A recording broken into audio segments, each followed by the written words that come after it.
ಅನುಷ್ಠಾನಗೊಳಿಸಲು ರಾಜ್ಯ ಸರ್ಕಾರಕ್ಕೆ ಆಗ್ರಹಿಸಿ 12ರಂದು ಬೆಂಗಳೂರಿನಲ್ಲಿ ಮಾದಿಗ ಸಮಾಜದ ವತಿಯಿಂದ ಕ್ರಾಂತಿಕಾರಿ ಸಮಾವೇಶ ಏರ್ಪಡಿಸಲಾಗಿದೆ.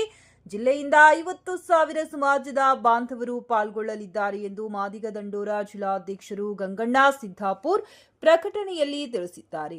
ಎಸ್ಸಿ ಮೀಸಲಾತಿಯಲ್ಲಿ ಬರುವ ಮಾದಿಗ ಸಮಾಜದವರು ಅಧಿಕ ಸಂಖ್ಯೆಯಲ್ಲಿದ್ದು, ಉಳಿದ ಜಾತಿಯವರು ಎಸ್ಸಿ ಮೀಸಲಾತಿಯ ಅಧಿಕ ಲಾಭ ಪಡೆದು ಮಾದಿಗ ಸಮಾಜಕ್ಕೆ ಅನ್ಯಾಯ ಮಾಡುತ್ತಿದ್ದಾರೆ. ಇದನ್ನು ತಪ್ಪಿಸಲು ಕಳೆದ 40 ವರ್ಷಗಳಿಂದ ಮಾದಿಗ ಸಮಾಜದ ವಿವಿಧ ಸಂಘಟನೆ ನಿರಂತರ ಹೋರಾಟದ ನಂತರ ಸುಪ್ರೀಂ ಕೋರ್ಟ್ ಒಳ ಮೀಸಲಾತಿಗೆ ಅಸ್ತು ಅಂದಿದ್ದರು.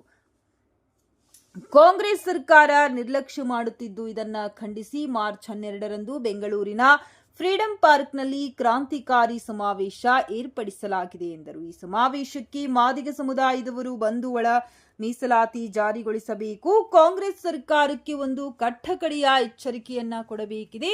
40 ವರ್ಷಗಳ ಕಾಲ ಹೋರಾಟ ಮಾಡಲಾಗುತ್ತಿದ್ದು, ಮೀಸಲಾತಿಯ ಹೋರಾಟದಲ್ಲಿ ಒಳಮಾದಿಗ ಬಂಧುಗಳು ಅನೇಕರು ತಮ್ಮ ಪ್ರಾಣವನ್ನ ಅರ್ಪಿಸಿದ್ದಾರೆ. ಸುಪ್ರೀಂ ಕೋರ್ಟ್ ಮಾದಿಗರ ಮೀಸಲಾತಿಯನ್ನ ಜಾರಿ ಮಾಡಿ ಎಂದು ತೀರ್ಪು ನೀಡಿದರೂ ಸಹ ರಾಜ್ಯದ ಮುಖ್ಯಮಂತ್ರಿ ಸಿದ್ದರಾಮಯ್ಯ ಒಳ ಮೀಸಲಾತಿಯನ್ನ ಜಾರಿಗೆ ಮಾಡುತ್ತಿಲ್ಲ.